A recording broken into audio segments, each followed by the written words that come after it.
Hey, what's going on, y'all? It's your boy E2 Blue coming back at you again. I know I ain't heard from y'all. I haven't been around in a couple of days. I've been been busy with work. Had to train a new guy. You know how it goes, work grind. Um, so I'm here. It's Tuesday, and Tuesday, this is the day where you had Victory Monday. The Lions game was over. We won that.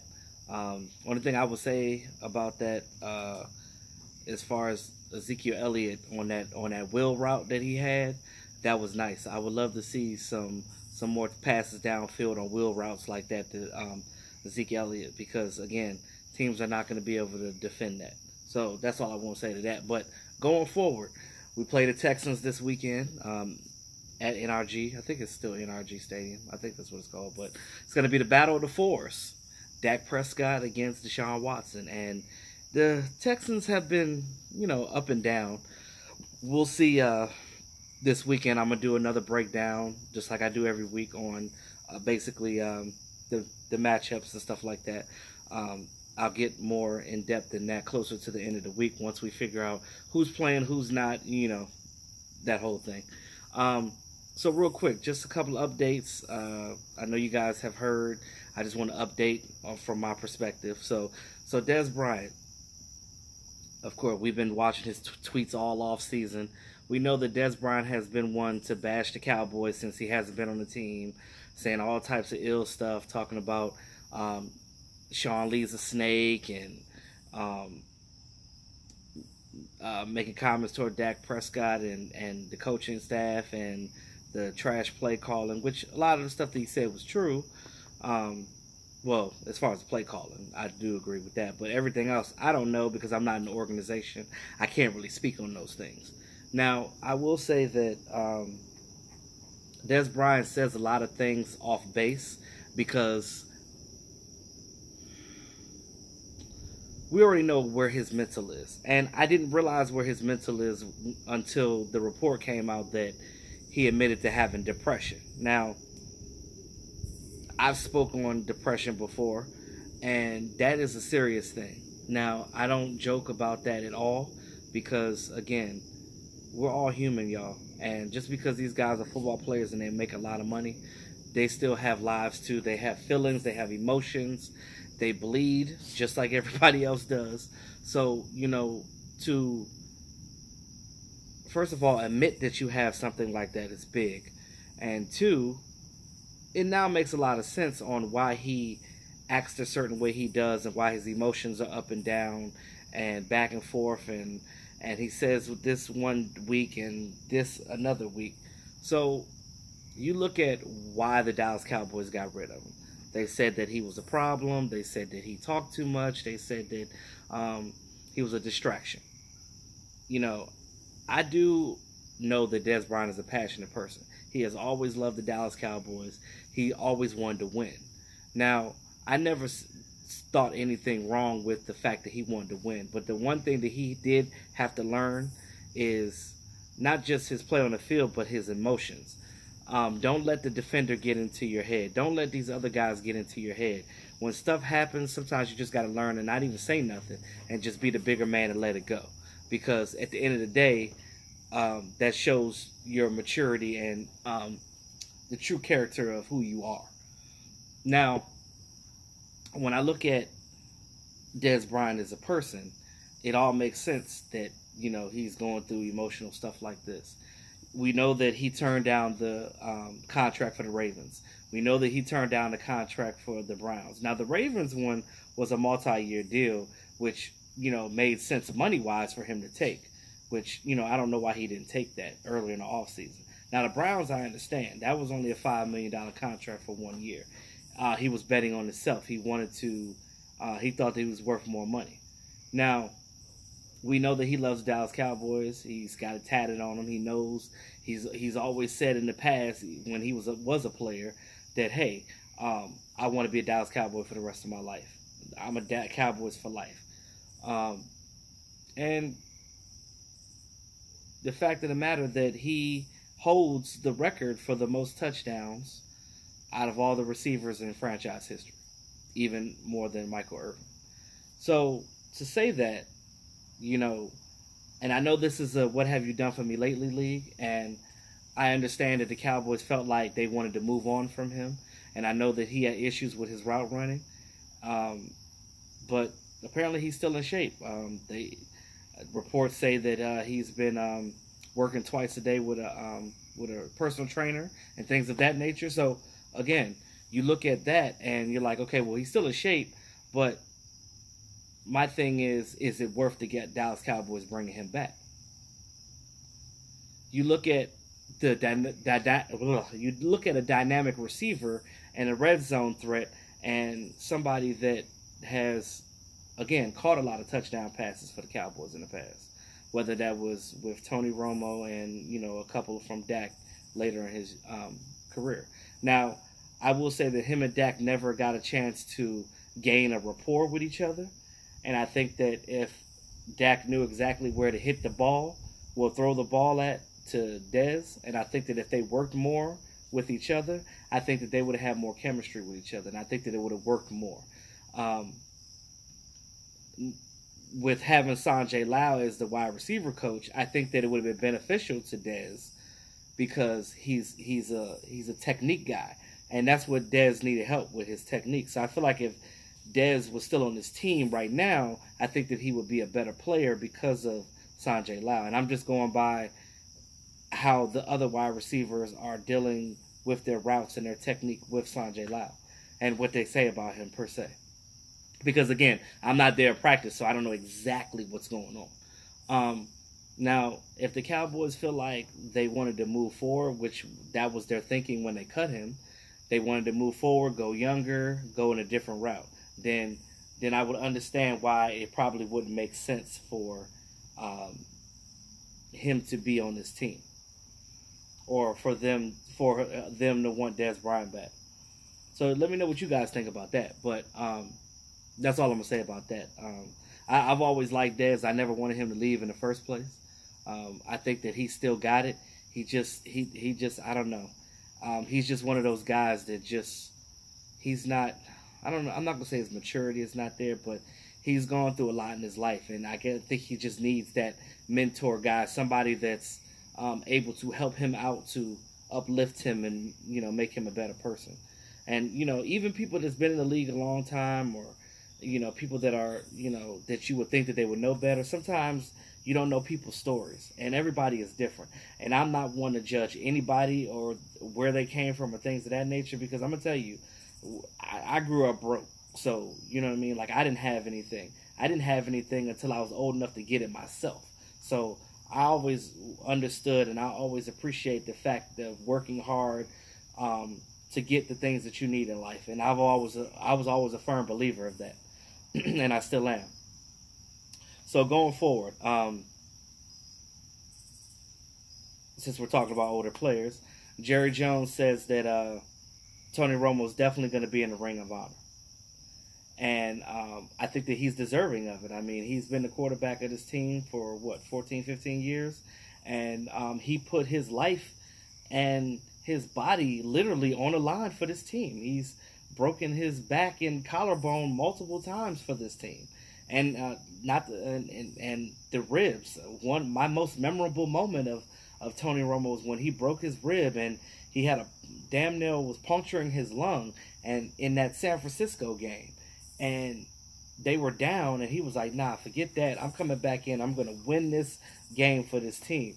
And he went out there, and he won the game for the team. And he was so hurt after the game, and physically, that, like, guys were trying to pat him and hug him. He's like, don't touch me. My ribs are broken. And it hurts like the dickens. And I can only imagine trying to play on a cracked rib and a punctured lung. Like, that's crazy. Like, how do you breathe? Like, but shout out to Tony Romo. I mean, I've always had mad respect for Tony Romo because I feel like he was a warrior.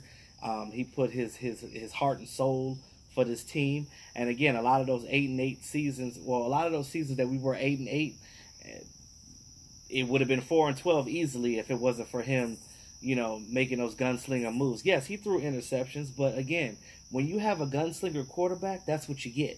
You get interceptions, but you get positive gains too, because you get long touchdown passes. You look at Matt Stafford is that same type of guy, and we seen that just last weekend. That like he's not afraid to throw the ball downfield, and any quarterback that's a gunslinger like that, they're gonna have a higher percentage of interceptions. But I look at it like this: at the end of your career, that don't matter. As long as you've won and you've had a great resume, that's all that matters to me.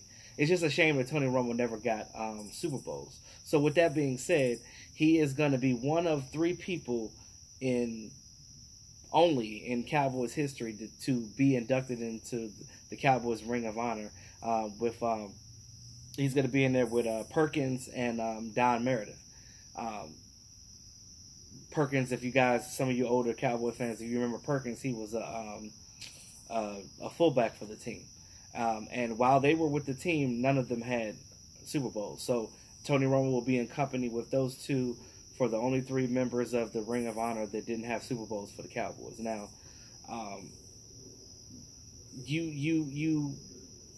players are often judged by their Super Bowl titles and their success and how great they should be, or whether they should be in the Hall of Fame, by the fact that if they had Super Bowls or not. Now, Tony Romo may get snubbed for the Super Bowl. I mean, he may not ever be a Hall of Famer because he doesn't have Super Bowls or a whole lot of playoff victories. But, I mean, if you look at his body of work, I mean, you look at a guy that really worked hard. If you guys seen the football life of Tony Romo, you see that he was a very likable guy, and he was definitely a guy that worked hard for his team. And me, I can do nothing but respect that.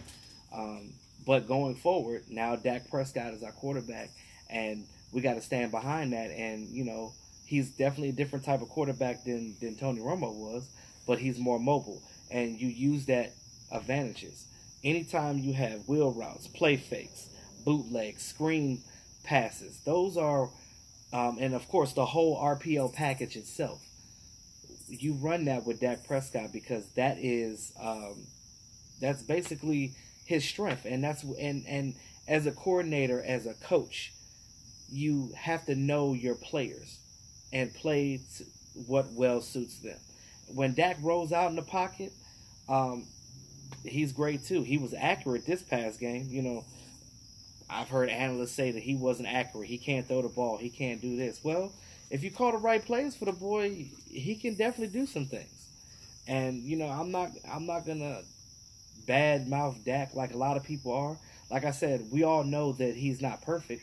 We know that he will never be to elite status, but he's definitely a serviceable quarterback, and I believe that I think that he's like a school bus driver. Like, if things are working right and the defense is doing what they're doing and everything is clicking, he's more than capable of getting it done. He's definitely had some comeback wins, just like with this Lions game.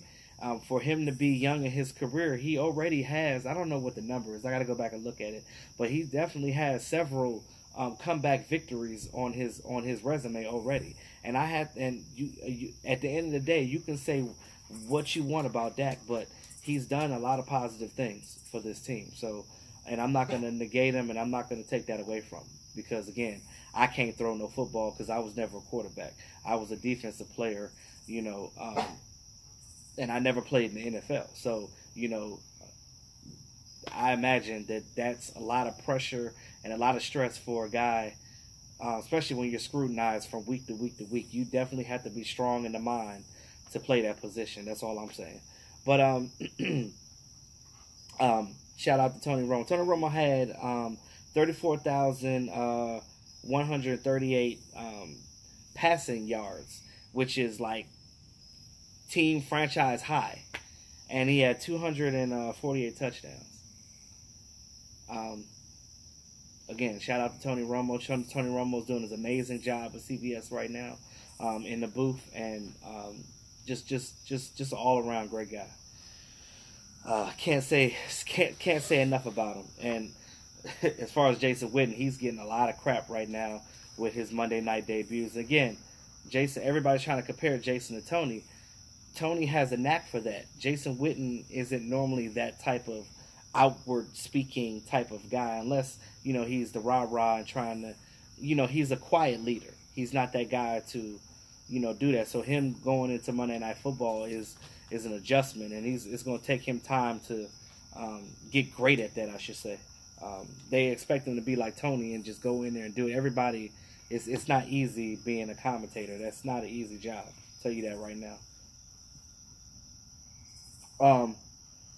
So Zeke is, unfortunately, I hate to say it, but Zeke is dealing with a sprained ankle and a bursitis. And if you guys don't know what bursitis is, it's when fluid is in a certain area of your joints and it gets inflamed. And basically it causes discomfort and pain. So that's what he's dealing with right now. Now, a lot of people are like, oh, Lord, here we go. Is he going to miss games? I don't think Zeke going to miss no games, because knowing Zeke, he going to go out there. He's going to rest that thing. He's going to probably get in the ice bath and just make sure to get the swelling down. And, it is what it is. And he already said when he hurdled that guy, when I saw the game, I saw him limping immediately after he hurdled because the guy's helmet hit his knee. So, again, you just got to kind of just you got to think smart when you're in your field. He should have just ran the guy over because he was definitely bigger than him. But I think Zeke will be fine. But also, too, use more Rod Smith. I see that they finally used Rod Smith this game. That was key. You change it up a little bit. Give Zeke a little breather. Let him get on the sideline. Get himself together. Switch it up. Put Rod Smith in there. Do some things with Tavon Austin and just throw Zeke back in there and just run the ball. And I'm telling you, that's a recipe for success for the Cowboys, because a lot of the stuff that we do, these teams cannot, they can't defend it. And that's been proven. Only thing that I worry about the defense right now, though, on the defensive side of the ball, our front line is good. We need a safety guy. That secondary, when we play against teams that are pass heavy, that throw the ball deep, I wonder about this secondary and being able to hold up and being able to defend these touchdowns, because you play a quarterback like Matt Stafford, he's going to throw that ball deep and he's going to challenge your young DBs, and they got to be ready. So I just hope that they get that together. But I have faith in Chris Richard and Marinelli when it comes to stuff like that. So I think we'll be good.